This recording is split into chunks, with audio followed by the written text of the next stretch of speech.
So I came across someone who's having a problem with human IK, and I think it's a rotation order issue, but I'm not sure. I keep getting kind of different results, so I'll just take you through this, and this may be help some people. I'm not really sure. It will help you for other rigs, but I don't know for human IK. So anyway, what I'm going to do is first bring in a new character. Let's do the human male, and let's do a one quick rig setup on him because I don't want to rig it. Okay, cool. And then let's grab this arm here, and see if I try to rotate it, I need to turn on rotation. No, I think so. Okay, back to 0. Good. Let me reselect that. There we go. So now I should be able to rotate it freely. Cool. So I will key it here, and I'm going to show my channel box so you can see that. And by default, you notice the numbers are not 0, which is a little bit disconcerting when you're doing rigging. You do want your controls to be at 0, 0, 0, but because it's human IK, just kind of how it works. Alright, so we'll go to frame 25. I'm going to bring this guy straight down along the side of his body. I'm going to get it as straight as possible to make this definition so we can see what's going on here. And then I'm going to go to frame 50. I'm going to rotate this arm straight back. And if you look, that's what we're getting, right? Cool. And then I'll go to frame 75, and I'm going to bring it straight forward. Now, because it's human IK, it does things a little bit differently. By default, it's going to use quaternion rotations rather than Euler angles. So let's take a look at the result here. So it's going to rotate the side, that's fine. And then it's really subtle, but what you'll notice is, see how it's going into the body and out? If we go to the front view again, you can really see it. If I rotate this, you see how it goes in and then back out. It's actually not that bad. I've seen much worse. A few minutes ago I did one that was way worse. But what we're not seeing is the straight back rotation. So see how it's, if you look at the edge of this arm here, it's barely breaking that plane. If I do the rotation, you see how it kind of does a little bit of a wobble there. Now I got really confused and kind of looked through some things. By default, this looks like a rotation order to me issue. But of course, rotation order is only going to be effective in Euler angles, because for Euler angles, as you remember, it's a hierarchical rotation. So it goes backwards from what you normally think it is. So if you look at the rotate order, I have X, Y, Z. That means it's going to rotate Z first, then Y, then X. And the best way to see that is with gimbal rotation. So just holding down E, left mouse button to get to the hotbox. You can get to it other ways with that marking menu, but I find that to be the easiest. You can also open up the option box. If you have the toolbox, you can open up that way by double clicking on it. And basically what that means is just everything else, basically everything in Maya is, except for unless it's quaternion, is going to be gimbal rotation, which is true Euler angle rotations. Everything else is a helper. So this object mode, this world mode, these are helpers. So, and actually they're nice. Look, it means I can rotate it any way I want at any given time. That's awesome. But what it's doing under the hood is changing the rotations to Euler. You're just not seeing it. When you're in gimbal, you do see it. So what we're witnessing here is that when I get to frame 25 and my arm is straight down, to get from 25 to 30, it's going to have to do some interpolation to keep that arm rotating. You'll notice I don't have actually in this case I do have a Y. Let's see how the Y gets off and then comes back. Right, so it's definitely doing some weird things. And I don't know how the human IK sets up its shoulders. It seems different each time I use it. I'm sure that's not the case. I just couldn't, with my limited, I never use the HIK. So with my limited testing here, it wasn't doing what I thought it was doing. So anyway, I was like, oh, okay, so let's take a look at this in quaternion rotation. So what I'm going to do is, in Euler angles. So what I'm going to do is select this. This is quaternion, so you can see how it does some really weird stuff. Here's my X and Z rotations. They're doing some really, really funky stuff. And that makes it really hard to edit in the graph editor, which is why a lot of people don't use quaternion unless they, it depends on what they're doing, but a lot of times you're not going to use quaternion rotations because most animators don't, because they don't want to deal with it in the graph editor, because how on earth are you going to edit whatever the hell's going on here? It's interpolating, right? So instead, what I'm going to do is select these guys and go to curves and go to change interpolation, rotation interpolation, open that up, and I'm going to change it to independent Euler angles. This looks like more what we're used to, but this may actually exacerbate the problem. So let's take a look and see what happens. I'm going to rotate down, and you can see, actually, right off the get-go, my arm's rotating back, and then forward, which is not what we want, right? And then let's see what happens from the front view. That actually looks right. Now it's curious, I did this a few minutes ago and the down looked good, but the front and back look wrong. Basically what this is coming from is the way that that calculation is being done. If I look at the rotations here and, I go to the rotate helper, you notice that when I'm rotating in Y, all three values are going crazy, right?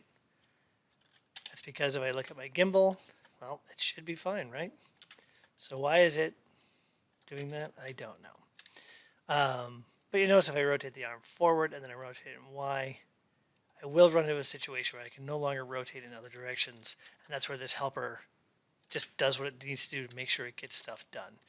A lot of times you can actually be fine and not hit this. I've run into animators who've worked forever and never hit too much. They just animate out of it, The easiest way to animate out of it is by changing your rotation order. So if you open up the attribute editor and you look at your order here, so in this case, let's go to gimbal again. It's just so weird because my Z value doesn't line up by default. Let's see if I zero this guy out.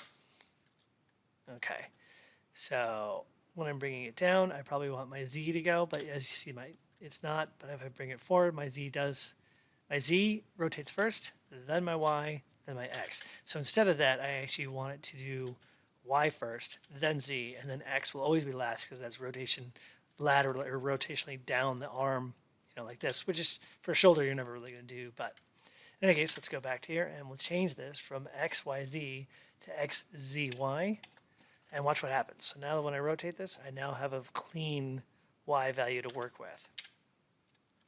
So just as an example, let's change this back to default. And I'm going to zero this arm out if it'll let me, again, I need to turn on my rotations. And I don't know, that's not good. So let's just do rotate R because I zeroed it out. So I went crazy. So then this one, I'm going to change it to X, what did we say? XZY. There it is, like we were talking about. Cool. And I will key it, and then let's go to frame 25, and I'll rotate it down. And I'll key it, and I'll go to frame 75, or 50, I guess it was, and bring it straight back. And I'll key it, and I'll bring it forward, and I will key it. Cool. Woohoo, look at that. It doesn't even know what to do with that. Probably because I changed rotation order quaternions, it got broken. So I'm going to grab these curves, go back to independent Euler angles, and you notice I get exactly what I want. Most people work with Euler angles, so that's why it makes a little bit more sense. But let's say if we bringing the arm down, let's go to the side view and see if there's a difference here as well. Yeah, so you see that arm in the back, that's this arm over here, is actually swaying to the back and then forward. That's that difference when that value is trying to figure that out. Now, by default, quaternion should fix this.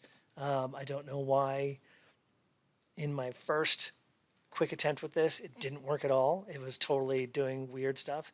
And in my second attempt, it did work. So that's something more to look into. But if you're rigging other characters, you're rigging other objects, always be aware of your rotation order. I just did a quick little demo here.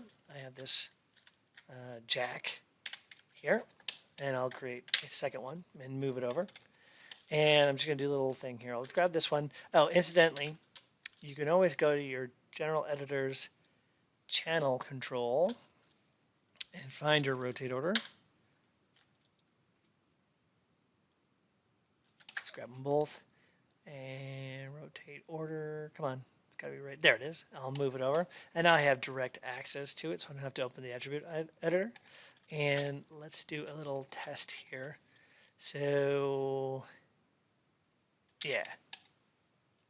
Okay, so what I'm going to do with both of these guys, and I'll start with this one first. I'm going to key its rotation, key its rotation. And actually for this one, let's change it to XZY. Yeah, okay. I'll rekey it just for fun. And I'm going to leave it on rotate helper.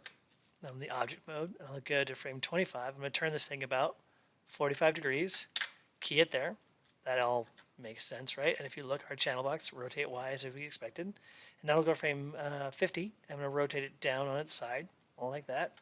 And I'll key that. And let's take a look at the difference that we get out of that. So up to frame 25, we're identical. And then if you watch the one, it's really hard. Let's see here. If we watch our rear one, which the XZY, we get a straight, clean rotation down. And if we look at this one, dead on, you can see we get sort of a wobbly rotation. And again, it's because it's figuring it out. It's going XZY, XZY, XZY to try and figure out how to make that rotation. Because in reality, that rotation doesn't exist. Z is still left behind back here. Whereas with our rotate, the one that we changed rotate order on, it has changed. So watch the values up here and look at our channels down here when I rotate down. See how they all go crazy? Because they're all compensating to try and get that rotation, because there's no really good way. Basically, at this point, it's saying, okay, let's rotate a little x, little z, little y to try and keep it where it should be, right? So now if we select the one with the order that's changed, we have cleaner curves, right, for one. My x channel hasn't even been animated, so if you look at it here, I have x, I don't have x is flat here. And then on that rotation, it's just a clean rotation in Z. So you always want to be aware of this when you're animating. It depends on what you're doing. Sometimes you have to think ahead a little bit and figure out what that rotation should be. So in shoulders, it's almost always XZY, but not always. With wrists, it's usually ZYX, because if you're using any sort of twist in the wrist, it's going to propagate up the arm. The wrist itself doesn't actually twist. You've probably seen that before. So it's just something to be aware of. And it is tied to your local rotation axis, but if you use the default local rotation axis, you will, the easiest to do is to change your rotate order. There are some tools that'll actually change your rotate order after the fact. I think there's one called MG Tools. I'd have to look it up. I don't use it, but just something to be aware of. So anyway, I hope that helps somebody, and good luck.